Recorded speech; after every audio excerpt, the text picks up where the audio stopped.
Assalamualaikum warahmatullahi wabarakatuh. Apa kabar sahabat Al-Fatah yang dimuliakan Allah? Semoga kita dalam keadaan sehat, dilimpahkan rezekinya dan diberikan keberkahan dunia dan akhirat. Amin ya robbal alamin.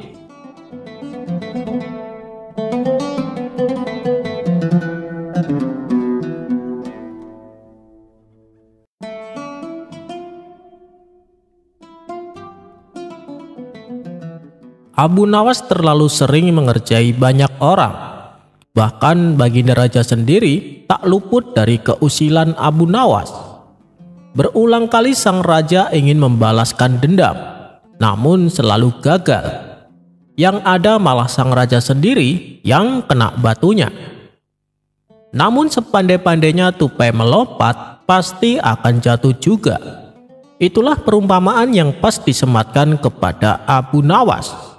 Karena kali ini Abu Nawas yang kena apes dikelabui komplotan penipu.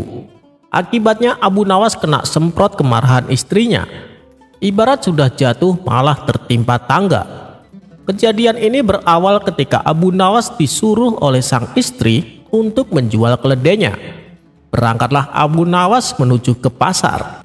Di tengah perjalanan, Abu Nawas diperhatikan oleh 4 kawanan penipu.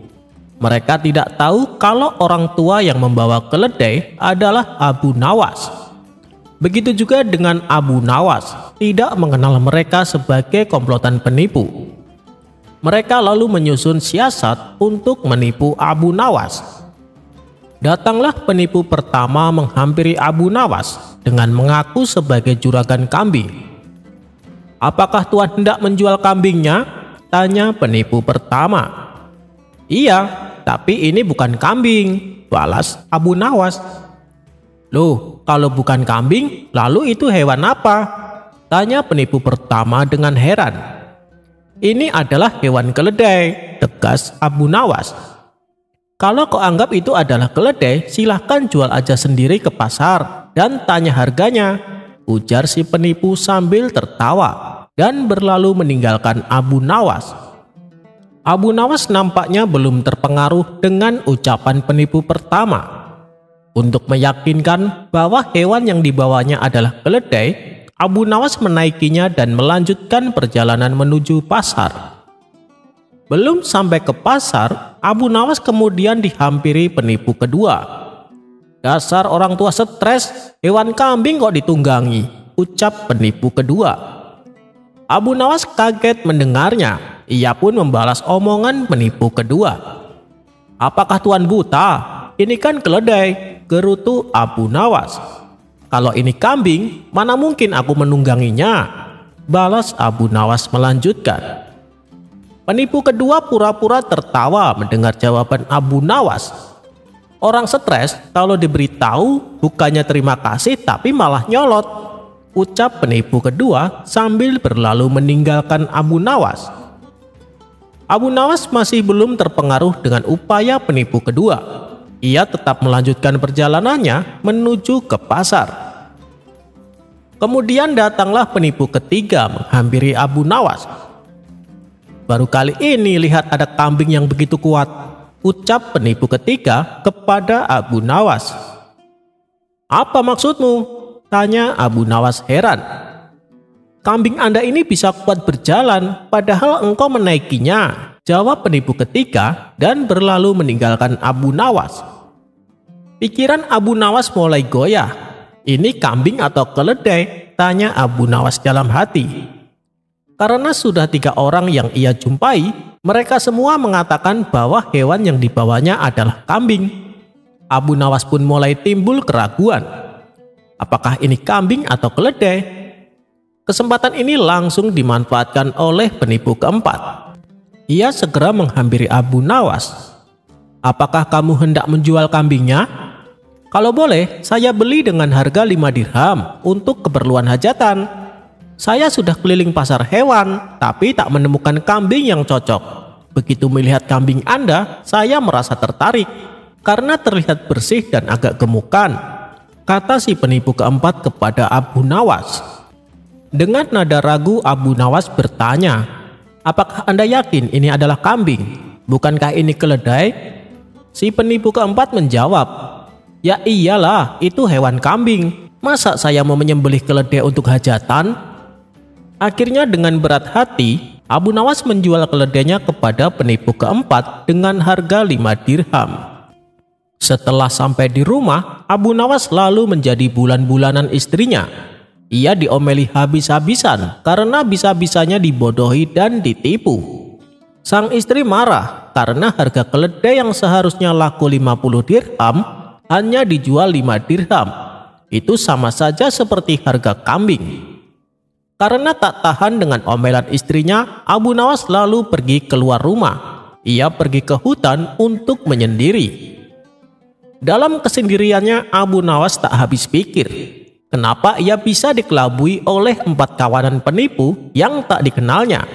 Dan ia berniat membalas dendam perlakuan mereka. Bukan Abu Nawas namanya kalau tidak menemukan ide yang cemerlang. Ia segera memotong kayu kecil di hutan, lalu dipahatnya hingga menyerupai tongkat. Setelah tongkat tersebut jadi, Abu Nawas mulai melancarkan aksinya. Tapi sebelum aksinya dimulai, Abu Nawas terlebih dahulu mendatangi semua toko dan warung di pinggiran pasar. Selanjutnya Abu Nawas kembali pulang ke rumah. Hari yang ditunggu pun tiba. Dengan membawa tongkat yang dibuatnya, Abu Nawas pergi menuju pasar. Setibanya di pasar, Abu Nawas berkeliling mencari keberadaan 4 kawanan penipu. Ternyata mereka sedang makan di warung. Abu Nawas pun masuk ke dalam warung dan menyapa mereka dengan ramah. "Ada perlu apa Anda datang ke pasar?" tanya salah satu dari mereka kepada Abu Nawas. Dengan berlagak lugu, Abu Nawas bercerita, "Tadi malam saya mendapatkan wangsit untuk mengambil tongkat ajaib ini di hutan," ucap Abu Nawas sambil menunjukkan tongkatnya. "Lalu apa kehebatan tongkatmu itu? Saya perhatikan tidak ada yang istimewa," jawab salah satu dari mereka. "Menurut wangsit yang saya dapat, tongkat ini bisa untuk membeli apa saja tanpa harus membayar. Caranya dengan menghentakkan tongkat ini ke tanah. Saya sendiri kurang yakin, makanya saya hendak mencobanya," ujar Abu Nawas. Setelah Abu Nawas dan kawanan penipu selesai makan, Abu Nawas berkata, "Kalian semua berdirilah di sampingku, saya ingin menguji tongkat ajaib ini." Ia pun lalu menghentakkan tongkatnya ke lantai. Tiba-tiba datang pemilik warung menghampiri mereka sambil berkata, "Terima kasih atas kunjungan tuan-tuan semua. Silahkan pergi dari warung kami dan semoga hari Anda menyenangkan." Abu Nawas dan kawanan penipu lalu meninggalkan warung makan tanpa membayarnya. "Ternyata tongkat ajaib ini berfungsi," teriak Abu Nawas pura-pura kegirangan. Kawanan penipu itu pun heran dengan kejadian tersebut.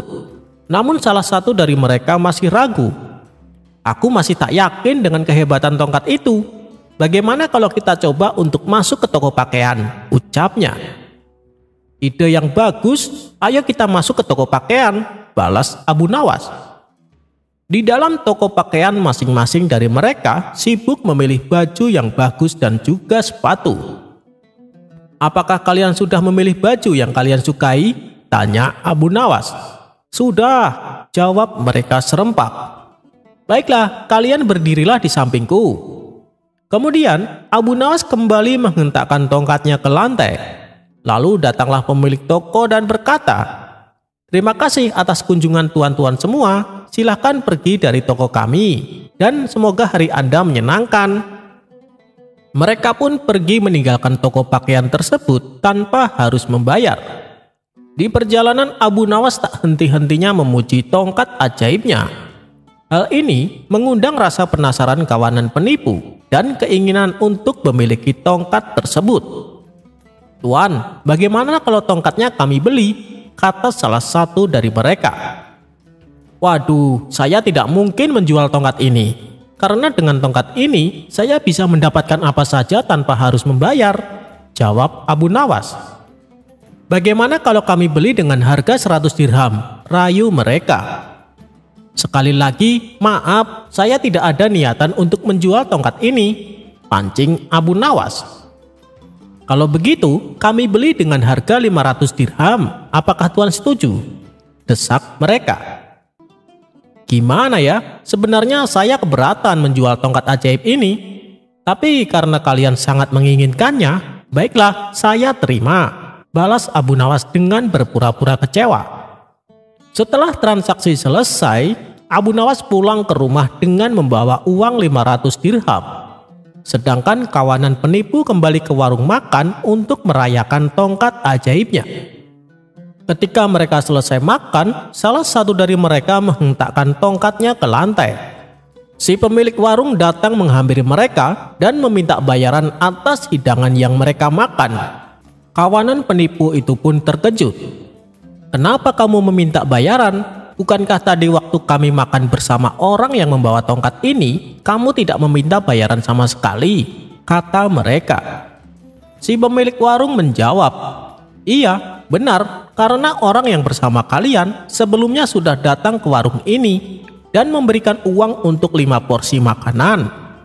Mendengar jawaban itu, 4 kawanan penipu langsung tertunduk lemas.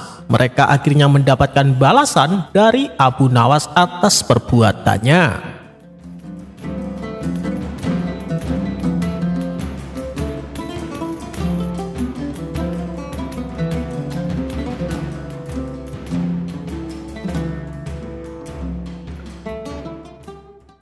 Dikisahkan, ada seorang ateis berteriak di tengah alun-alun Baghdad.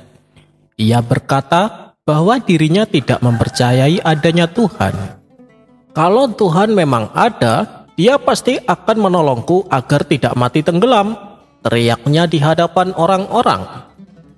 Maka pergilah ia menuju sungai Tigris dan terjun ke dalamnya. Perilaku orang ateis tersebut mendapat berbagai macam tanggapan. Ada yang mencemooh, banyak pula yang menghujat. "Biarkan saja dia tewas tenggelam, biar tahu rasa," kata beberapa warga. Namun dari sekian banyak orang yang jengkel dengan sikapnya, ternyata ada saja orang yang merasa kasihan dan hendak menolongnya. Akan tetapi si ateis menolaknya. "Aku tidak mau ditolong siapapun kecuali oleh Tuhan yang kalian anggap itu ada." Orang yang berusaha menolong pun tak jadi melakukannya. "Dasar orang gila," umpat para warga yang menyaksikannya. Setelah berjam-jam terombang-ambing di air sungai, si ateis mulai kelelahan, tapi ia tetap pada pendiriannya. Sementara Abu Nawas yang baru pulang dari pasar melihat banyak orang berkerumun di tepi sungai. "Ada apa ini? Kenapa ramai sekali?" tanya Abu Nawas kepada salah satu warga. Kemudian Abu Nawas diberitahu perihal perilaku orang ateis yang ingin menguji adanya Tuhan. Tanpa pikir panjang, Abu Nawas segera menghampirinya. "Mau apa kau kemari? Jangan tolong aku hanya mau ditolong oleh Tuhan," teriak si ateis. "Siapa juga yang akan menolongmu? Aku hanya mau memberitahu bahwa Tuhanku mengatakan padaku, Dia sedang menunggumu di alam kematian, dan katanya sudah tak sabar ingin menyiksamu," balas Abu Nawas. Mendengar itu si ateis menjadi gemetaran. Ia berusaha menyelamatkan diri supaya tidak tenggelam. Akan tetapi karena sudah kelelahan, usahanya pun hanya sia-sia. Tubuhnya mulai hanyut dan tenggelam. "Tolong aku Tuan, selamatkan aku," pinta si ateis kepada Abu Nawas. "Maaf, aku bukan Tuhan," jawab Abu Nawas. Setelah si ateis tak sadarkan diri dan tenggelam, barulah Abu Nawas menariknya dan dibawanya ke daratan. Ketika si ateis tersadar dari pingsannya, ia pun bertanya, "Di mana aku? Apakah aku di alam kematian?" tanyanya penuh ketakutan. "Lain kali, kalau kau berbuat demikian, aku akan membiarkanmu," bentak Abu Nawas. Si ateis pun akhirnya meminta maaf dan berterima kasih kepada Abu Nawas.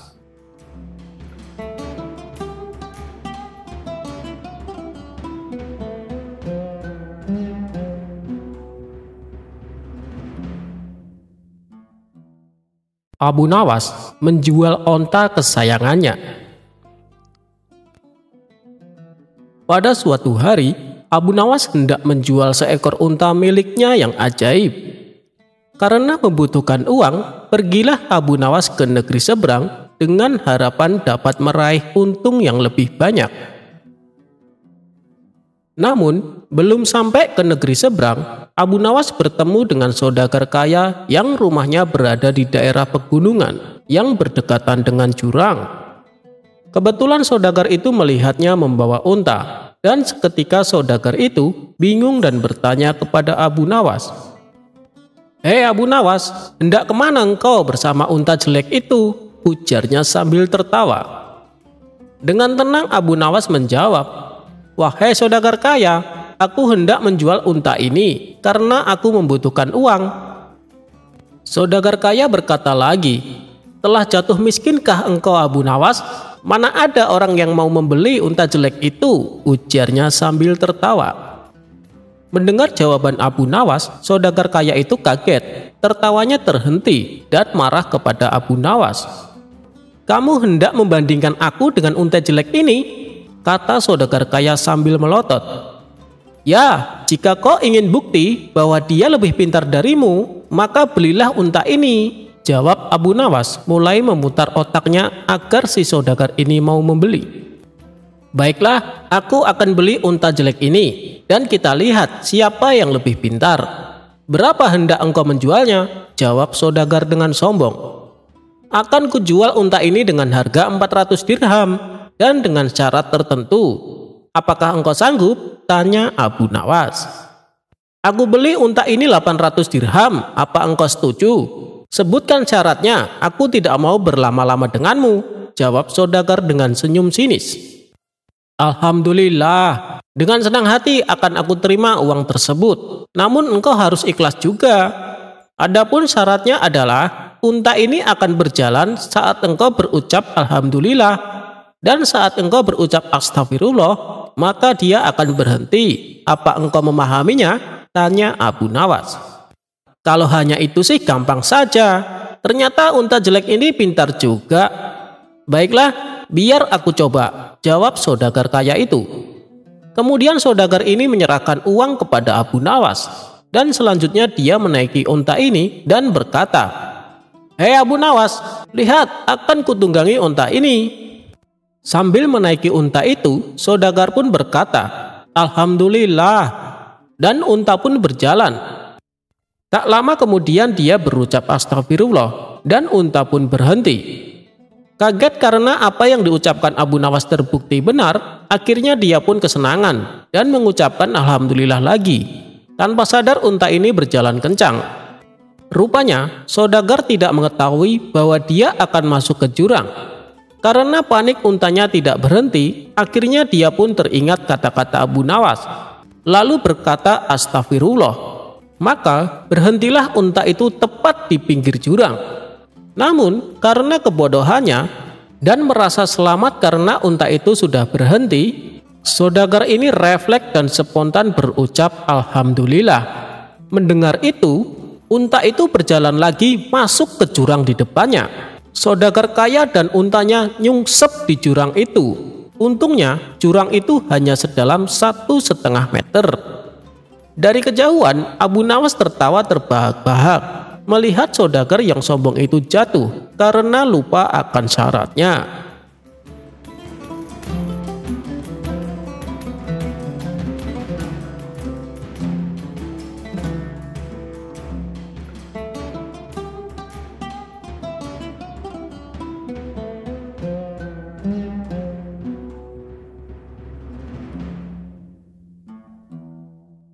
Balasan Abu Nawas setelah ditipu pedagang pakaian.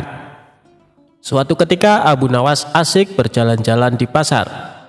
Ia melihat pemuda sedang berjualan baju di pinggir jalan. "Baju bagus dan istimewa," teriak pemuda tersebut. Di sebelah dagangan si pemuda tertulis kalimat dijamin tidak luntur. Karena tertarik, Abu Nawas pun mendekatinya. "Silakan tuan, tuan mau beli baju?" tanya si pemuda. "Aku mau lihat-lihat dulu," Kalau ada yang cocok, baru aku beli, jawab Abu Nawas. Silahkan tuan, silahkan dipilih, balas si pemuda. Setelah Abu Nawas menemukan baju yang cocok, ia berkata, "Ini bajunya bagus, warnanya juga bagus. Tapi apa benar dijamin tidak luntur?" tanya Abu Nawas. "Iya tuan." "Baiklah, berapa harganya?" tanya Abu Nawas. "Harganya 100 dirham tuan," jawab si pemuda. "Mahal sekali. Umumnya harga baju hanya 10 dirham," kata Abu Nawas. "Tidak boleh tuan, sudah harga pas," ucap si pemuda. Sejenak Abu Nawas berpikir, bajunya sih bagus, warnanya juga bagus, apalagi tertulis dijamin tidak luntur. Mungkin karena itu harganya agak mahal, ujar Abu Nawas dalam hati. "Baiklah, aku beli baju ini seharga 100 dirham," ucap Abu Nawas. "Terima kasih tuan, semoga tuan puas belajar di tempat saya," ucap si pemuda. Singkat cerita, Abu Nawas pun pulang membawa baju barunya. Namun di perjalanan baju barunya terjatuh dan kotor. Abu Nawas mencuci baju baru tersebut dengan direndam air, dan warna baju yang tadinya bagus mendadak memudar dan luntur. "Aku telah ditipu, katanya dijamin tidak luntur," gerutu Abu Nawas. Merasa kesal karena ditipu, Abu Nawas langsung menemui pemuda tersebut di pasar. "Hei pemuda, ternyata kau penipu," hardik Abu Nawas. "Memangnya saya menipu apa tuan?" kata pemuda itu berkilah. "Kamu bilang dijamin tidak luntur, tapi baru direndam ternyata luntur," tutur Abu Nawas. "Saya tidak bilang dijamin tidak luntur, Anda sendiri yang mengatakan begitu," kata penjual tersebut. "Tapi saya mengatakan itu karena saya membaca tulisan yang ada di samping baju-baju jualanmu itu," protes Abu Nawas. "Oh, kalau itu berarti Anda salah baca tuan. Anda membaca dari kiri ke kanan. Kalau kita kan orang Arab tuan, bacanya dari kanan ke kiri, luntur tidak dijamin," kata si pemuda menjelaskan. Abu Nawas tak menyangkal perkataan si pemuda. Ia kembali ke rumah dengan perasaan dongkol. "Akan kubalas kau nanti," gerutu Abu Nawas. Di rumah, Abu Nawas mencari cara agar bisa membalas perbuatan pemuda tersebut. Esok paginya Abu Nawas pergi ke pasar dan berjualan kipas di samping tempat berjualan si pemuda. "Kipas, silahkan dipilih. Kipas bagus dan awet sampai 100 tahun, teriak Abu Nawas. Berhubung saat itu cuaca lagi panas, pemuda itu mendekati Abu Nawas. "Berapa harga kipasnya tuan?" tanya si pemuda. "Oh, murah sekali, hanya 100 dirham, jawab Abu Nawas. "Apa 100 dirham Anda bilang murah?" "Di mana-mana harga kipas cuma 1 dirham tuan," balas si pemuda. "Ini kan bukan kipas biasa pemuda, kipas ini tidak akan rusak sampai 100 tahun, kata Abu Nawas. Sejenak pemuda itu terdiam. Kalau sampai bertahan selama 100 tahun, tidak ada salahnya harga mahal, pikir si pemuda tersebut. "Baiklah tuan, saya beli 1, kata pemuda itu. Setelah transaksi selesai, Abu Nawas buru-buru pulang dengan membawa uang 100 dirham, uang penjualan kipasnya. Sementara si pemuda yang kepanasan segera menggunakan kipasnya, dan baru beberapa menit kipasnya mendadak rusak. "Dasar, aku ditipu," ujar si pemuda geram. Ia pun pergi ke rumah Abu Nawas untuk meminta ganti rugi. "Hei tuan, Anda ternyata penipu. Katanya kipas ini kuat sampai 100 tahun. Ini dipakai beberapa menit sudah rusak," kata si pemuda. "Kamu pasti salah cara pakainya," kata Abu Nawas. "Salah bagaimana tuan?" tanya si pemuda. Abu Nawas menjelaskan, cara kipas dipakai biar awet bukan kipasnya yang digerak-gerakan, tapi kepala kamu yang digerakkan ke kanan dan ke kiri. Pasti kipas akan awet sampai 100 tahun, ucap Abu Nawas. Mendengar ucapan Abu Nawas, si pemuda hanya terdiam. Ia menyadari ini adalah pembalasan atas perbuatannya tempo hari pada Abu Nawas.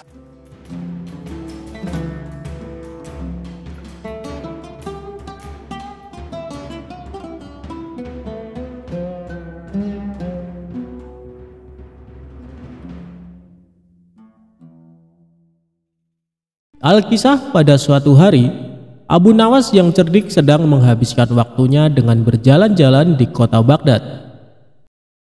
Kemudian ia memutuskan untuk pulang ketika langit mulai senja dan azan maghrib sebentar lagi berkumandang. Agar cepat sampai ke rumah, untuk pertama kalinya ia lewat kampung Badui di sebuah gurun. Di kampung itu ia bertemu dengan orang-orang yang sedang memasak bubur. Aromanya sangatlah sedap. Orang-orang juga sangat ramai. Saat hendak lewat, tiba-tiba saja ada segerombolan pria menghadanginya. Pria-pria itu menutup kepala Abu Nawas dan membawanya ke salah satu rumah warga. Meski berulang kali minta tolong, tak ada satupun orang yang menolongnya. Setelah sampai di sebuah rumah, salah satu pria berwajah gali itu membuka penutup kepala Abu Nawas. "Kenapa kalian menangkapku? Apa salahku? Aku hanya ingin pulang ke rumah dengan cepat. Maka dari itu aku melewati kampung ini," ujar pria bersurban itu. "Tentu saja kau tak punya salah apa-apa. Hanya saja setiap orang yang lewat sini akan kami tangkap. Kami akan menyembelihmu dan menjadikanmu sebagai kaldu untuk bubur-bubur yang kami buat," ucap salah satu pria. "Jadi bubur-bubur yang kalian sajikan itu adalah bubur-bubur berbahan daging manusia?" tanya Abu Nawas. "Hahaha, tentu saja. Rasanya tak kalah nikmat dengan daging sapi atau daging unta. Kau mau mencobanya?" ucap salah seorang pria. "Tapi kenapa harus daging manusia? Bukankah berdosa membunuh sesama manusia?" tanyanya polos. "Ini semua salah pemerintah yang tak mengurus kami. Daging sapi dan daging unta sangatlah mahal. Rakyat di kampung kami ini miskin," jawab pria berwajah gali tersebut. Lalu para pria di kampung Badui mengarak Abu Nawas ke tempat penyembelihan. Dengan cepat Abu Nawas memikirkan cara agar terbebas dari penyembelihan. Karena kecerdikannya, ia pun berhasil menemukan solusi. "Tunggu dulu, sebelum kalian menyembelihku, lihatlah betapa kurusnya tubuhku ini. Percuma saja kalian hanya akan memakan tulang. Kalau kalian mau, besok aku akan membawakan kalian temanku yang gemuk, yang bisa kalian makan selama 5 hari, ucapnya meyakinkan. "Kau pikir kami akan percaya dengan kata-katamu? Kau hanya menipu kami kan?" bentak salah satu pria. "Namaku Abu Nawas, aku tinggal di desa ujung kota Baghdad. Jika aku berbohong, silahkan mendatangiku. Kalian tak akan menyesal bila melepaskanku kali ini, karena aku akan menepati janjiku," ucap Abu Nawas. Para pria di kampung Badui itu lalu berunding sejenak. Mereka lalu memutuskan untuk percaya dengan perkataan tawanan mereka. "Baiklah, kami percaya dengan perkataanmu. Besok bawakan kami temanmu yang gemuk itu. Maka kau akan kami bebaskan," ucap pimpinan kampung itu. "Baiklah, besok sebelum maghrib aku akan membawa temanku kemari," jawabnya. Mereka lalu saling berjabat tangan sebagai tanda janji. Akhirnya Abu Nawas pun berhasil membebaskan diri. Dalam perjalanan pulang, ia lalu memikirkan strategi selanjutnya agar benar-benar terbebas dari warga kampung Badui. Setelah berpikir sejenak, akhirnya ia berhasil menemukan solusi. "Aha, aku mendapatkan ide. Bukankah tadi para pria di kampung Badui mengatakan kalau Baginda Raja tak peduli pada mereka?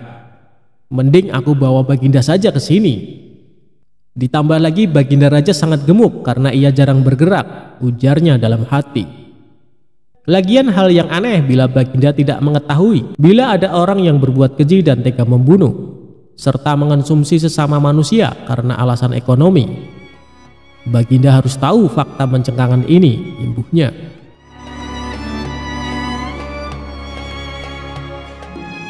Keesokan harinya, Abu Nawas menemui Baginda Raja. Setelah menundukkan kepala sebagai tanda hormat, ia lalu berkata, "Tuanku Baginda Raja yang mulia, hamba hendak mengajak Baginda ke tempat yang memiliki makanan sangat lezat." Di manakah itu?" "Makanan apa yang sangat lezat itu?" tanya Baginda Raja. "Di kampung Baduy ada bubur yang sangat nikmat. Baginda akan menyesal bila tak mencicipinya," jawab pria cerdik itu. Karena suka makan, Baginda pun langsung menyetujui untuk berkunjung ke kampung Baduy. "Baiklah, aku akan datang ke sana bersama dengan para pengawal.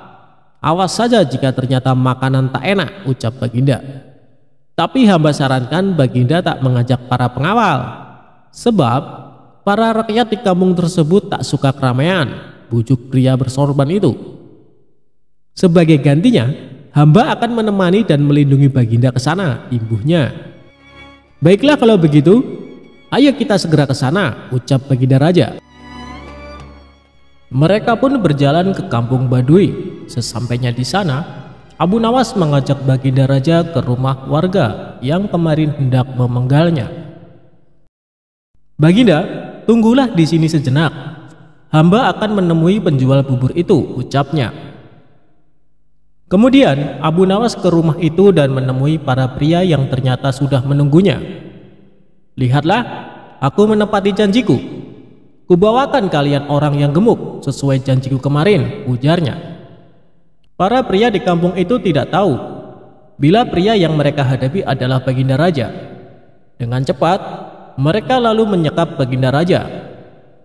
Dalam hati Abu Nawas berkata, jika Baginda pandai, maka ia akan menemukan cara terbebas dari para pria itu. Dan kalau bodoh, matilah ia disembelih. Sebelum para pria melakukan penyembelihan, Baginda pun berkata, "Tubuhku emang gemuk, tapi dagingku sedikit. Tubuhku ini kebanyakan berisi lemak, tak enak bila dijadikan santapan. Daripada menyantapku, mendingan aku bekerja saja menjadi pembuat peci. Aku bisa membuat peci yang bagus dan harganya mahal. Kalian bisa menjual peci buatanku ke orang-orang di istana. Mereka akan membelinya dengan harga mahal." Imbuh Baginda mencoba mengelabui warga kampung Baduy. Lalu para kanibal itu pun setuju dengan saran Baginda Raja. Mereka lalu mengurung pemimpin istana itu di sebuah penjara. Baginda mulai membuat peci. Agar diselamatkan oleh para pengawal istana, Baginda memberikan sepucuk surat di dalam peci yang ia buat. Surat tersebut berisi, "Hai menteriku, tolonglah aku. Aku di kampung Baduy disekap oleh para warga di sini. Berapapun harga peci ini, tolong belilah, lalu selamatkan aku." Setelah itu, Baginda menyerahkan peci buatannya ke salah seorang pria. "Jual saja peci ini ke para menteri di istana. Mereka pasti menyukainya," ucap Baginda Raja. Di satu sisi, istana sedang gempar karena Baginda Raja tak kunjung kembali. Para pengawal istana telah mencari, tapi tak kunjung bisa menemukan sang raja. Mereka tak pernah menyangka bila raja mengunjungi kampung Baduy. Keesokan harinya, salah satu pria dari kampung Baduy datang ke istana. Ia menemui salah satu menteri dan menjual peci yang dibawanya. Karena indah, menteri itu pun tertarik untuk membelinya. "Wah, peci ini nampak sangat mengagumkan dan mewah. Siapa yang membuatnya? Seleranya pasti sangat tinggi," ucap menteri kerajaan. "Tentu saja bagus. Aku akan membawanya lagi besok bila kau mau peci yang lain," ujar pria itu. "Baiklah, besok bawakan aku peci yang lain ya. Aku akan membelikan ayahku." "Ngomong-ngomong, dari mana asalmu?" ujar sang menteri. "Hamba dari kampung Baduy, Tuan. Kalau begitu hamba pamit undur diri," jawab sang penjual peci. Saat sedang mencoba peci, sang menteri kerajaan kaget karena di dalam peci itu terdapat sepucuk surat dari Baginda Raja. Kemudian menteri kerajaan itu meminta para pengawal untuk mendatangi kampung Baduy. Mereka berhasil menemukan dan menyelamatkan Baginda Raja. Masyarakat Baduy tak menyangka bila yang mereka tangkap adalah seorang raja. Atas perintah raja, orang-orang di kampung Baduy dibunuh karena perbuatan mereka sangat jahat. Keesokan harinya, Baginda Raja memerintahkan para pengawal untuk menangkap Abu Nawas. Ia hendak menghukum mati pria yang telah menjebaknya itu. Abu Nawas pun ditangkap ketika sedang sholat. Setelah salam, ia langsung dibawa para pengawal untuk menemui sang raja. Begitu melihat wajah pria yang telah menjebaknya, wajah sang raja sangat marah. "Hai kau lelaki becik, bisa-bisanya kau mempermainkanku. Apa maksudmu menjadikanku sebagai tumbal untuk rakyat di kampung Baduy? Perbuatanmu sangatlah tidak pantas. Kau pantas untuk dihukum mati," teriak raja. Dengan sikap tenang, Abu Nawas pun menundukkan kepalanya dan berkata, "Ya, tuanku Baginda Raja yang bijak, sebelum Baginda menjatuhkan hukuman mati kepada hamba, perkenankan hamba menyampaikan beberapa hal." "Baiklah, cepat katakan, waktumu tak lama," jawab Baginda Raja. "Ya tuanku Baginda Raja, sebenarnya alasan hamba menyerahkan Baginda kepada penjual bubur itu untuk menunjukkan kenyataan pahit di negeri yang Baginda pimpin. Sebab bila tak mengalaminya langsung, bisa saja Paduka tak percaya dengan perkataan hamba. Padahal semua kejadian yang terjadi di negeri ini adalah tanggung jawab Baginda sebagai seorang pemimpin," ucap Abu Nawas. "Bukankah raja yang adil dan bijak sebaiknya mengetahui seluruh perbuatan rakyatnya? Untuk itu hamba mengajak Paduka pergi ke kampung Baduy. Lagi pula hamba sudah bisa menduga bila Baginda adalah pemimpin cerdas, sehingga pasti bisa lolos dari jebakan mereka. Demikian tuanku. Jika perkataan hamba ini salah, silakan hukum hamba. Bila hamba tak bersalah tapi tetap mendapatkan hukuman, hamba tidak akan ikhlas, sehingga dosa akan menjadi tanggung jawab tuanku di akhirat kelak," imbuh Abu Nawas. Setelah mendengar ucapan tersebut, hilanglah amarah Baginda Raja. Dalam hati ia membenarkan seluruh ucapan pria itu. Selama ini ia merasa belum sepenuhnya memperhatikan rakyatnya, sehingga kampung Baduy pun terlantar dan menjadi kanibal.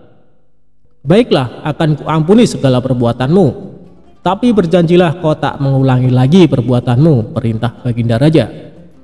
Abu Nawas pun menganggukkan kepala dan pamit dari istana. Setelah kejadian tersebut, Baginda menjadi pemimpin yang semakin peduli kepada rakyatnya. Ia tak ingin ada masyarakat yang terlantar.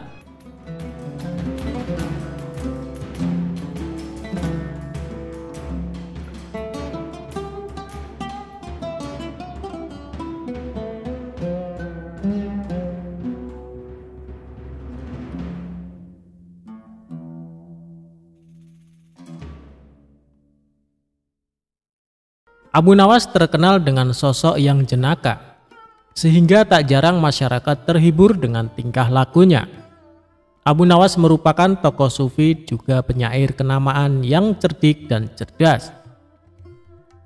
Abu Nawas dan istrinya dikenal salah satu keluarga yang sangat harmonis, sehingga tak jarang dari masyarakat yang iri melihat keharmonisannya.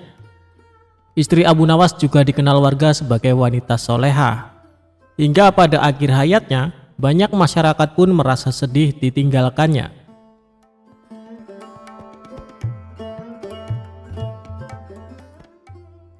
Dikisahkan pada suatu ketika, Abu Nawas ditinggal wafat istrinya. Semua warga yang mengenal kedua pasangan suami istri itu tak menyangka dan turut berduka cita. Saat itu orang-orang mengira kematian istrinya itu pasti akan membuat Abu Nawas sangat sedih. Namun ternyata sebaliknya. Baru beberapa hari saja Abu Nawas sudah kembali ceria. Pada suatu hari, setelahnya Abu Nawas kembali melakukan aktivitas seperti biasanya, dan tidak ada lagi tampak raut kesedihan. Orang-orang pun merasa heran. Setelah beberapa harinya, Abu Nawas kembali diberi kesedihan, karena keledai satu-satunya telah mati untuk selamanya.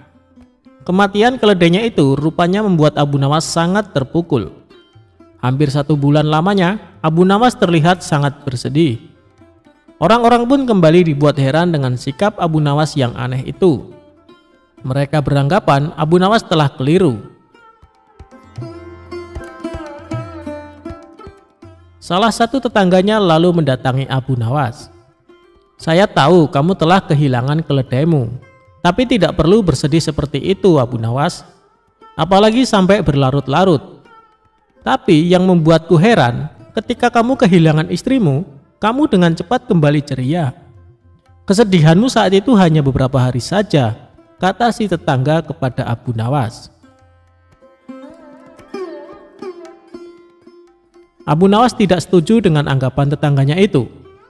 Kalau saja kalian ingat saat aku kehilangan istriku, tetangga kita yang di ujung sana bilang, "Hai Abu Nawas, kamu jangan terus bersedih. Saudara perempuanku siap menjadi istri terbaikmu." Sementara tetangga kita yang lain berkata, "Hai Abu Nawas, berbahagialah. Anak perempuanku yang cantik siap akan aku nikahkan denganmu tanpa mas kawin. Oleh sebab itulah saat kepergian istriku, hatiku pun tidak terlalu bersedih. Tapi sekarang saat keledaiku meninggal, tak ada seorang pun yang datang menghiburku dan menawarkan keledainya pengganti kepadaku," jawab Abu Nawas. Mendengar penuturan Abu Nawas, tetangganya itu hanya terdiam dan tak berkata apapun.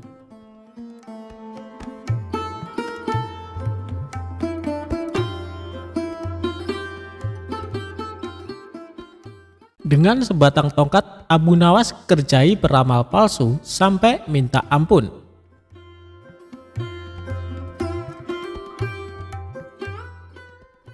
Bermula, suatu hari di kota Baghdad digemparkan kabar mengenai seorang mengaku sakti. Di depan orang-orang, dia sesumbar bisa mengetahui peristiwa yang akan datang. Sontak hal ini membuat masyarakat penasaran. Lalu beberapa di antara mereka ada yang sengaja datang untuk minta diramal nasibnya oleh si peramal palsu. Dengan ekspresi layaknya orang sakti, orang tersebut memberitahu kepada pasiennya tentang nasib yang akan terjadi di kemudian hari. Orang yang mengaku sakti itu cukup pintar mengolah kata. Sebab apabila ramalannya tidak sesuai kenyataan, dia beralasan karena si pasien telah melanggar aturan, sehingga nasib baiknya tidak kunjung datang. Anehnya ada saja orang percaya dengan bualan si peramal palsu. Alhasil, rumahnya kini banyak didatangi pasien yang ingin diramal masa depannya. Hal ini membuat Abu Nawas resah. Ia ingin sekali memberi pelajaran kepada si peramal palsu tersebut. Setelah berpikir lama, akhirnya sosok cerdik ini menemukan ide untuk mengerjai orang yang mengaku sakti itu.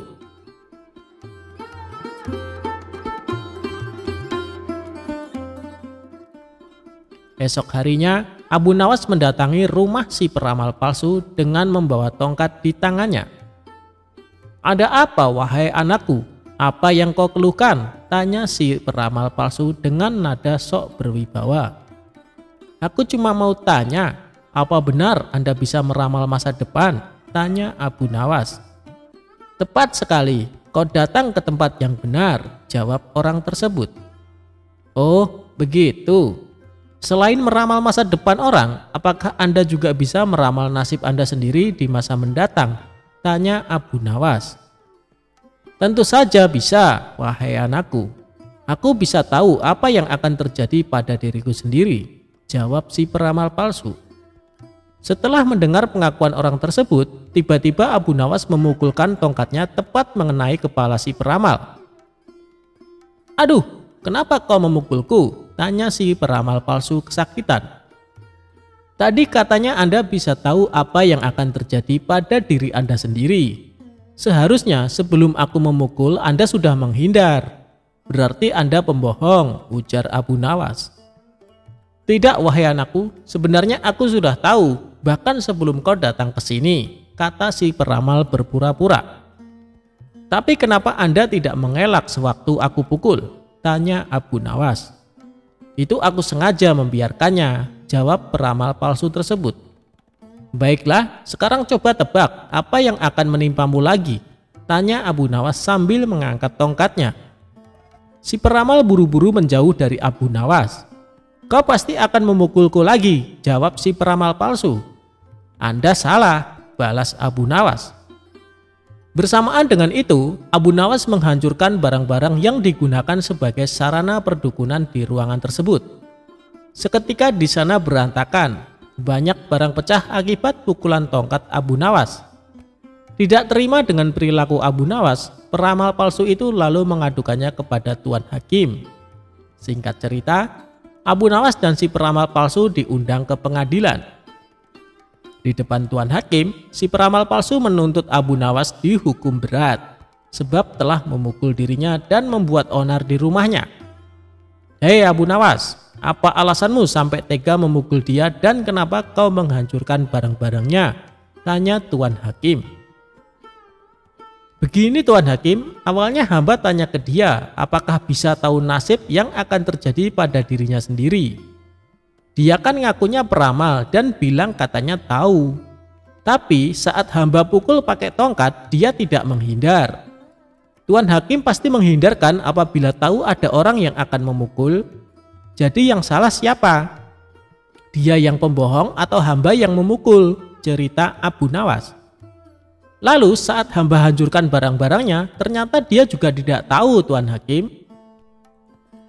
Kalau dia tahu, pasti sebelum hamba datang sudah mengamankan barang-barangnya ditaruh di dalam kamar. Katanya bisa meramal masa depan, sedangkan masa depan dirinya sendiri saja tidak tahu. Berarti dia pembohong," jelasnya. Ada benarnya apa yang dikatakan Abu Nawas. "Kalau kau memang mengaku peramal, harusnya tahu apa yang akan terjadi kepadamu," ucap Tuan Hakim kepada si peramal palsu. Akhirnya Abu Nawas dibebaskan dari tuntutan hukum. Sementara orang yang mengaku sakti itu menjadi kapok.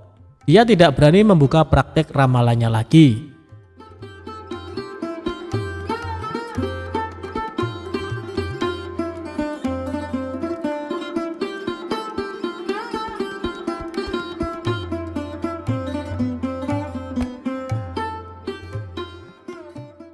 Dikerjai tetangga, Abu Nawas malah dapat makanan gratis. Abu Nawas merupakan tokoh sufi yang terkenal cerdik dalam menghadapi permasalahan. Ia juga seorang pujangga Arab yang sangat jenaka. Namanya selalu disebut-sebut di seluruh belahan dunia karena kisah-kisahnya yang mengocok perut. Kali ini dikisahkan Abu Nawas mempunyai tetangga seorang ateis. Ateis adalah keyakinan yang tidak mempercayai adanya Tuhan. Meski demikian, Abu Nawas tetap menghormati tetangganya itu. Apabila mendapat rezeki berlebih, Abu Nawas selalu membagikannya kepada para tetangga, termasuk tetangganya yang ateis. Begitupun sebaliknya, tetangga ateis tersebut selalu berbagi kepada Abu Nawas jika mendapat rezeki yang banyak. Keduanya hidup rukun dan saling menghormati, meskipun keyakinan mereka tentang Tuhan sangat bertolak belakang.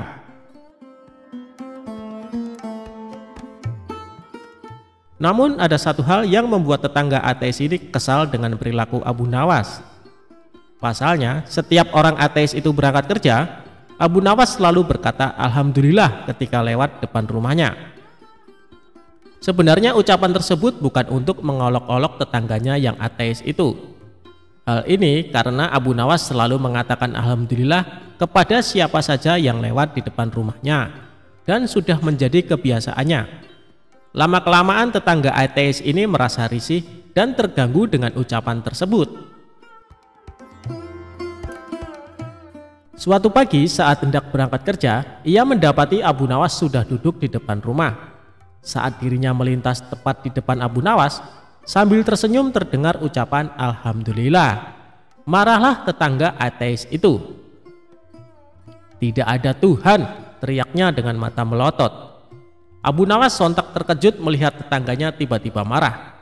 "Hei kawan, kenapa kau begitu emosi? Apa salahku?" tanya Abu Nawas merasa heran. "Aku tidak suka dengan ucapanmu. Jangan ucapkan kata-kata itu di depanku," bentak tetangga ateis itu. "Baiklah kawan, aku tidak akan mengulanginya," ucap Abu Nawas. Akibat kejadian itu, hubungan akrab mereka menjadi renggang. Sebenarnya Abu Nawas sudah berusaha untuk tetap menjalin silaturahmi. Namun, sepertinya tetangga ateis tersebut justru menjauhinya. Hingga suatu malam, Abu Nawas merasa lapar, sedangkan dirinya tidak punya uang sepeser pun untuk membeli makanan. Selepas sholat Isya, Abu Nawas berdoa, "Ya Allah, hamba sedang mengalami masa sulit. Hamba tidak punya uang, juga tidak punya pekerjaan. Berilah hamba rezeki ya Allah. Malam ini hamba sangat lapar. "Hamba membutuhkan makanan," ucap Abu Nawas dalam doanya.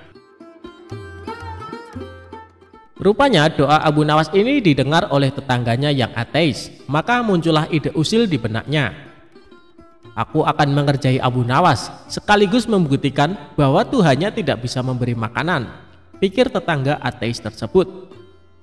Kemudian tetangga itu pergi ke warung untuk membeli beberapa potong roti, lalu dimasukkan ke dalam kantong besar. Ia juga menyelipkan kertas yang di dalamnya terdapat tulisan, "Ini bukan dari Tuhanmu, ini dari tetanggamu yang ateis," tulisnya. Sepulang dari warung, ia meletakkan kantong besar tersebut di depan pintu rumah Abu Nawas. Tetangga ateis ini lalu mengetuk pintu dan langsung bersembunyi di balik semak-semak. Ia penasaran ingin tahu apa reaksi Abu Nawas ketika menerima hadiah darinya. Sementara Abu Nawas yang sedang khusyuk berdoa, segera menghentikan doanya karena mendengar pintu rumah diketuk. Ketika membuka pintu, ia terkejut melihat ada kantong besar di depan rumahnya. Dikarenakan penasaran, Abu Nawas segera membuka kantong tersebut dan ternyata isinya beberapa roti lezat. Abu Nawas langsung bersujud sebagai tanda rasa syukur kepada Allah. "Alhamdulillah ya Allah," ucap Abu Nawas setengah teriak. Namun tiba-tiba ia dikagetkan dengan secari kertas yang berada di antara tumpukan roti. "Ini bukan dari Tuhanmu, ini dari tetanggamu yang ateis." Sejenak Abu Nawas terdiam. Dia pasti sedang mengawasiku dari suatu tempat. Dia mencoba menggoda keyakinanku, pikir Abu Nawas. "Terima kasih ya Allah, Engkau telah mengirimiku makanan melalui setan. Dan setan itu pula yang membayar semua makanan ini." Tetangga ateis tersebut tentu saja menjadi kecewa. Ia tidak menyangka disebut setan oleh Abu Nawas. "Dasar kurang ajar, bukannya berterima kasih kepadaku, justru berterima kasih kepada Tuhannya. Malah aku disebut setan," gerutunya dalam hati.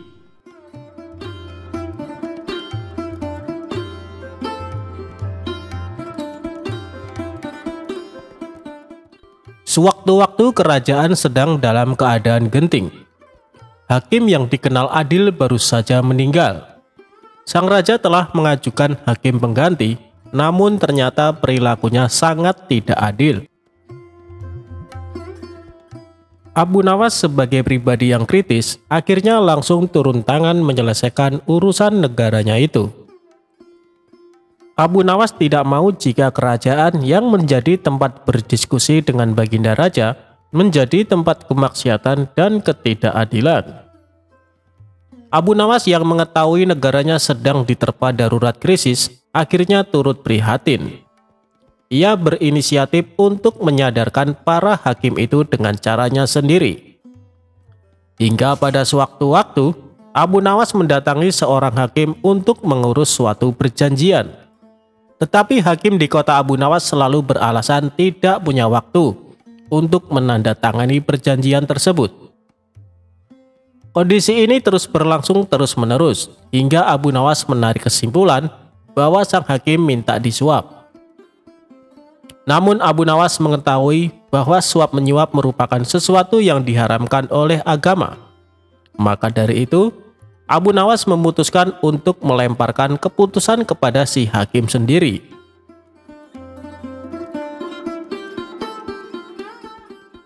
Abu Nawas kemudian menyiapkan sebuah gentong. Gentong tersebut diisi dengan kotoran sapi hingga hampir penuh.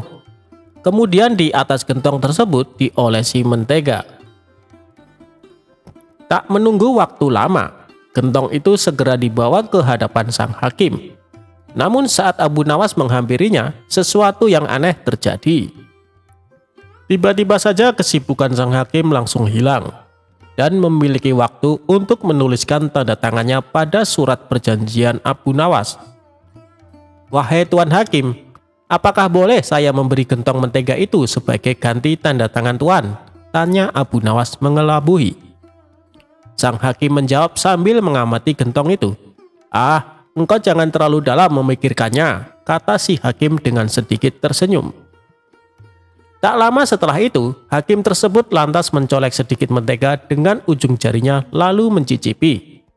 "Wah, enak sekali mentega ini," kata sang hakim. "Memang betul Tuan, Sesuai dengan ucapan Tuan, jangan terlalu dalam mencolek menteganya, jawab Abu Nawas. Abu Nawas kemudian segera meninggalkan kantor sang hakim setelah mendapatkan tanda tangan si hakim. Beberapa saat setelah itu, sang hakim pulang dengan hati yang riang gembira karena mendapat satu gentong berisikan mentega itu. Setibanya di rumah, sang hakim memanggil istri dan anak-anaknya untuk makan bersama. Pada mulanya mereka sekeluarga sangat menikmati mentega itu. Tetapi begitu lapisan mentega itu habis, mereka mulai memakan kotoran sapi. Aduh, apa ini? Baunya kok sangat busuk seperti kotoran hewan, kata hakim. Hakim lantas teringat perkataan Abu Nawas. Setelah berpikir panjang, ia baru sadar bahwa semua itu adalah ulah si Abu Nawas yang ingin menyadarkannya untuk meninggalkan praktek suap menyuap. Tampaknya ia merasa bersalah atas sikapnya selama ini. Hingga keesokan harinya, ia mendatangi rumah Abu Nawas dan meminta maaf atas kegilapannya selama ini.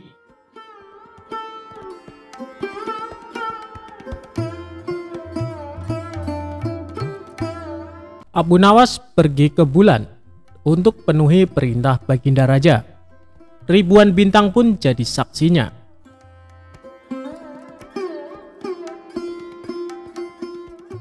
Baginda Raja lagi-lagi memberikan misi mustahil kepada Abu Nawas. Ia tak bosan-bosannya mengetes kecerdikan Abu Nawas. Kali ini Raja kembali mengajukan sesuatu yang tak wajar, yaitu pergi ke bulan untuk melakukan penyelidikan. Padahal pada zaman itu jelas-jelas belum ada teknologi canggih dan mutakhir untuk menuju ke sana. Jadi jelas jika misi ini hanya untuk menguji Abu Nawas saja. Saya perintahkan kamu untuk pergi ke bulan, tutur Baginda Raja. Pergi ke bulan? Tanya Abu Nawas. Ya, saya tahu kau adalah seorang pria yang pintar. Kau harus dapat pergi ke bulan, kata Baginda. Oke, saya akan pergi ke sana besok sore yang mulia, jawab Abu Nawas. Baginda Raja pun terkejut. Ia tak menyangka bahwa Abu Nawas menyanggupi tantangan yang ia berikan tersebut. Lalu Baginda Raja bertanya, "Dari mana kamu akan pergi?" "Dari rumahku," jawab Abu Nawas. "Baiklah, saya akan pergi ke sana untuk melihat kau pergi ke bulan besok malam," kata Baginda Raja. Malam itu Baginda Raja bersama dengan menterinya pergi ke rumah Abu Nawas. Ketika Raja dan para menterinya tiba di sana, Abu Nawas sudah tak ada di rumah. Mereka hanya bertemu dengan istrinya. "Di mana Abu Nawas?" tanya Baginda Raja. "Dia baru berangkat ke bulan yang mulia. Dia berkata kalau akan kembali segera," jawab sang istri. "Bagaimana cara Abu Nawas pergi ke bulan?" tanya salah satu menteri penasaran. "Dia memanjat pohon palem di sebelah sana dan akan kembali melalui pohon palem itu juga," jawab sang istri Abu Nawas. Baginda Raja dan para menteri kemudian menghampiri pohon palem yang ditunjukkan istrinya. Terlihat bayangan seseorang yang sedang turun dari pohon itu. "Apakah itu kau, Abu Nawas?" tanya Raja. "Ya, ini saya Abu Nawas, Baginda," jawabnya. "Apakah kau menyelidiki bulan dari pohon palem itu?" tanya Raja. "Tidak, saya melakukan penyelidikan ketika mencapai tanah di bulan. Pohon hanya sekedar tangga lewat untuk saya pergi ke bulan," jawab Abu Nawas. Baginda Raja pun tersenyum dengan perkataan Abu Nawas. Ia kemudian menanyakan apa yang dilihatnya di sana. "Tanah dan gunung-gunung, tidak ada tumbuhan di sana," kata Abu Nawas. Masih tak percaya, Baginda pun meminta saksi yang bisa menjelaskan kebenaran akan perkataan Abu Nawas. Abu Nawas bahkan mengatakan bahwa dirinya mampu memberikan hingga ribuan kesaksian. "Siapa mereka yang bersaksi?" tanya Baginda Raja. Abu Nawas kemudian mengarahkan jarinya ke langit. "Bintang-bintang adalah saksiku jika Baginda tidak mempercayaiku. Baginda dapat menanyakan langsung pada mereka, kata Abu Nawas dengan yakin. Mendengar jawaban itu, Baginda Raja tertawa. Mengapa kau tak menunggu kami menyaksikan kau pergi ke bulan? Tanya Raja. Anda terlambat yang mulia, saya hanya dapat pergi ke bulan pada waktu tertentu saja. Pencuri yang menyamar jadi keledai akhirnya tobat minta ampun. Dikisahkan Abu Nawas mempunyai keledai yang sangat penurut. Kemanapun Abu Nawas pergi selalu mengajak serta keledainya. Banyak orang mengagumi keledai milik Abu Nawas. Bahkan ada beberapa yang menawar ingin membelinya dengan harga tinggi. Namun Abu Nawas selalu menolaknya. Suatu hari saat Abu Nawas berkeliling kampung bersama keledainya, ia dibuntuti dua orang diduga pencuri. Mereka tampak ingin mengincar keledainya Abu Nawas. Saat azan zuhur berkumandang, Abu Nawas pun berhenti sejenak di sebuah masjid untuk menunaikan sholat. Ia lalu mencari sebuah pohon untuk mengikatkan keledainya. Tapi Abu Nawas tidak menyadari ada dua orang yang mengikutinya. Kau tunggulah di sini, aku akan ke masjid dahulu, ucap Abu Nawas ke keledainya. Ketika Abu Nawas pergi masuk ke masjid, dua orang pencuri itu segera mendekati keledai tersebut. Kita kelabui saja Abu Nawas, bawalah keledai ini pulang, dan aku akan berpura-pura jadi keledainya, ucap salah seorang pencuri. Kemudian pencuri yang lain membawa pergi keledai milik Abu Nawas. Sementara itu seorang pencuri berpura-pura menjadi keledai. Ia mengikatkan tali keledai tersebut ke lehernya sendiri. Tujuannya agar Abu Nawas percaya bahwa keledainya telah berubah menjadi manusia. Usai menunaikan sholat, Abu Nawas kembali mendatangi keledainya. Alangkah terkejutnya dia saat mendapati keledainya berubah menjadi manusia.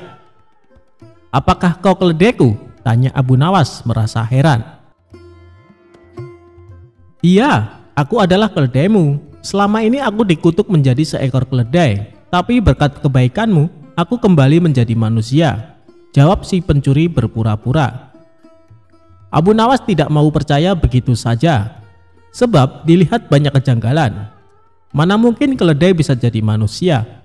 Dia pasti mau mengelabui aku, pikirnya dalam hati. Tapi Abu Nawas tidak mau kalah. Dia mendapat ide untuk membuat si pencuri kapok. Baiklah, sekarang antarkan aku ke rumah Tuan Hakim. Aku ada janji bertemu dengannya, perintah Abu Nawas. Abu Nawas lalu naik ke atas punggung si pencuri dan menyuruhnya berjalan dengan merangkak seperti keledai. Pencuri itu menyesal kenapa menyamar sebagai keledai. Harusnya tadi kabur saja dengan temannya. Kini dia pun terikat seperti seekor keledai. Bahkan saat Abu Nawas menungganginya, banyak orang bertanya tentangnya. Abu Nawas, mana keledaimu yang penurut? Tanya orang-orang di setiap jalanan kota. Dia ini keledaiku. Dia telah menjadi manusia karena kebaikan hatiku, jawab Abu Nawas. Betapa malunya si pencuri karena menjadi tontonan warga di jalanan. Sementara untuk sampai ke rumah Tuan Hakim butuh waktu yang cukup lama.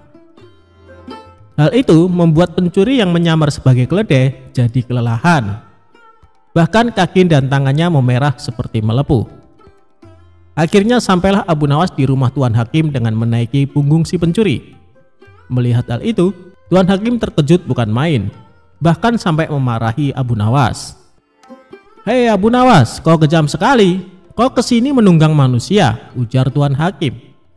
Abu Nawas lalu mendekati Tuan Hakim dan menceritakan semuanya, termasuk tentang keledainya yang berubah jadi manusia. Tuan Hakim, dia itu seorang pencuri yang coba mengelabui hamba.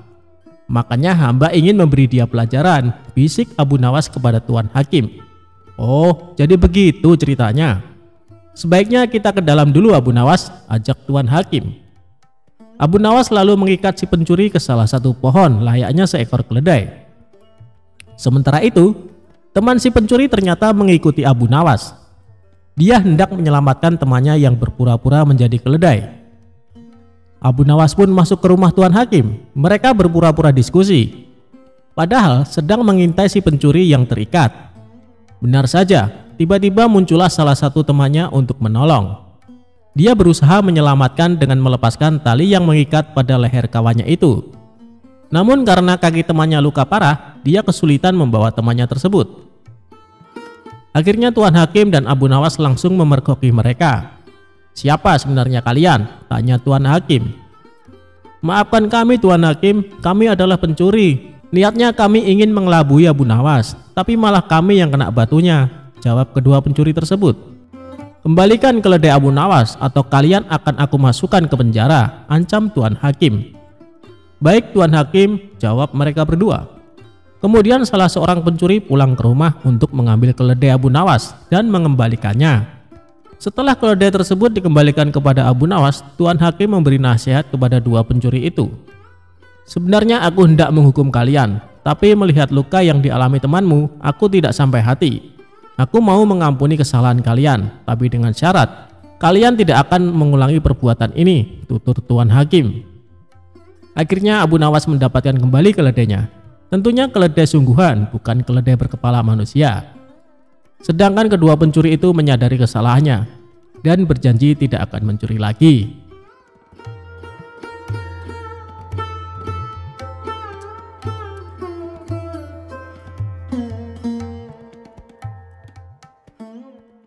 Abu Nawas bikin panci jadi beranak. Gimana caranya ya? Simak cerita lucunya lengkap berikut ini. Diawali saat Abu Nawas meminjam panci kecil ke tetangganya, tapi pancinya tidak dikembalikan. Sampai-sampai tetangganya itu menagihnya. "Abu Nawas, mana panci saya?" "Wah, saya lupa, sebentar," jawab Abu Nawas. Panci yang kecil itu ternyata melahirkan panci yang besar. "Ini panci kamu menjadi dua. Panci kamu beranak di rumah saya," ucap Abu Nawas. "Terima kasih, Masya Allah." Pinjam-meminjam itu pun berakhir. Meski tidak masuk akal, tetangganya menerima begitu saja. Dia tidak mempermasalahkan karena merasa diuntungkan. Dia tidak bertanya kenapa panci itu bisa beranak.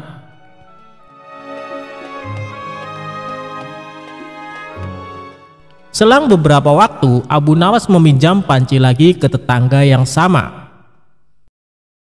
Ketika meminjamkan yang kedua kali, tetangga berharap panci itu akan beranak lagi. Inilah gambaran akal manusia kalau tidak dibina. Manusia yang katanya berakal itu akan menerima yang menguntungkan dan akan mengakali. Tepat, tetangga itu meminjamkan pancinya lagi. Abu Nawas lagi-lagi lama tidak mengembalikan. Akhirnya, si tetangga mendatangi Abu Nawas. "Abu Nawas, mana pancinya? Kok lama?" tanya dia. Tetangganya membayangkan kalau kemarin anak pancinya satu. Berarti kalau lebih lama begini, anaknya bisa 2 atau 3. Tapi dia malah mendapat jawaban berbeda dari Abu Nawas. "Innalillahi wa innalillahi roji'un. Panci kamu meninggal di rumah saya," jawab Abu Nawas. "Enggak mungkin panci meninggal. Mana ada panci meninggal," ucap sang tetangga dengan marah-marah. Inilah manusia. Kalau yang menguntungkan diterima, kalau yang tidak menguntungkan, jawab Abu Nawas. Tetangganya menyahut, "Mana mungkin panci bisa meninggal? Kamu pikir panci bisa beranak?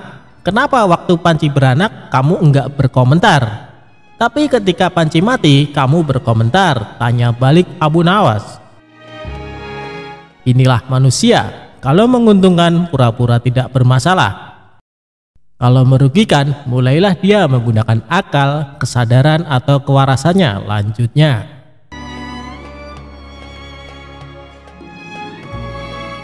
Abu Nawas dan botol ajaib. Suatu hari, Baginda Raja memanggil Abu Nawas ke istananya untuk diberi tugas. Setelah tiba di istana, Raja menyambut Abu Nawas dengan senyuman. "Akhir-akhir ini aku sering merasakan perutku sakit. Kata tabib istana, aku terkena serangan angin," kata Raja. Abu Nawas sedikit keheranan, lalu bertanya, "Ampun Baginda, kiranya apa yang bisa hamba lakukan untuk yang mulia?" "Tangkap dan penjarakan angin itu untukku," perintahnya. Abu Nawas diam sejenak. "Aku beri kau waktu 3 hari untuk menyelesaikan perintah ini," tambah sang raja. Abu Nawas kemudian pulang dengan membawa pekerjaan dari Baginda Raja. Ia masih terdiam, mulutnya terkunci rapat, tak mengeluarkan sepatah kata pun. Dalam kebingungan yang tidak habis-habis, ia belum bisa memikirkan bagaimana cara menangkap dan membuktikan bahwa itu memang benar-benar angin. Menurutnya, hanya anginlah satu-satunya benda aneh yang tidak berwarna dan tidak bisa dilihat, seperti halnya air yang masih bisa diindera. Sudah 2 hari ini tetapi Abu Nawas masih belum bisa mendapatkan cara untuk menangkap angin, bahkan memenjarakannya. Abu Nawas hampir putus asa dan tidak bisa tidur, karena waktu yang telah ditentukan tinggal sehari lagi.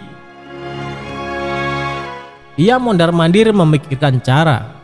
Tiba-tiba ia tersadar dan berkata kepada dirinya sendiri, "Bukankah jin itu tidak terlihat?"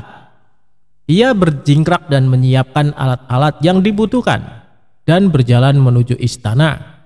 Kemudian menyerahkan sebuah botol kepada raja. "Mana angin itu, Abu Nawas?" tanya Baginda Raja. "Ada di dalam yang mulia," jawab Abu Nawas. "Benarkah? Aku tidak melihat apa-apa," kata sang raja. "Ampun Baginda, angin tidak bisa dilihat. Tetapi jika tuanku ingin tahu angin, tutup botol tersebut harus dibuka terlebih dahulu," jawab Abu Nawas. Setelah tutup botol itu dibuka, Raja mencium bau busuk. Dengan marah ia berkata kepada Abu Nawas, "Bau apa ini, Abu Nawas?" "Ampun Baginda, tadi hamba buang angin, lalu hamba masukkan ke dalam botol tersebut. Karena takut angin yang hamba masukkan itu keluar, maka hamba memenjarakannya dengan menyumbat botol dan menutupnya," kata Abu Nawas dengan sangat ketakutan. Tapi Raja tidak jadi marah, karena apa yang dikatakan Abu Nawas memang masuk akal. Dan begitulah ia selamat dan sang raja pun memberikannya hadiah.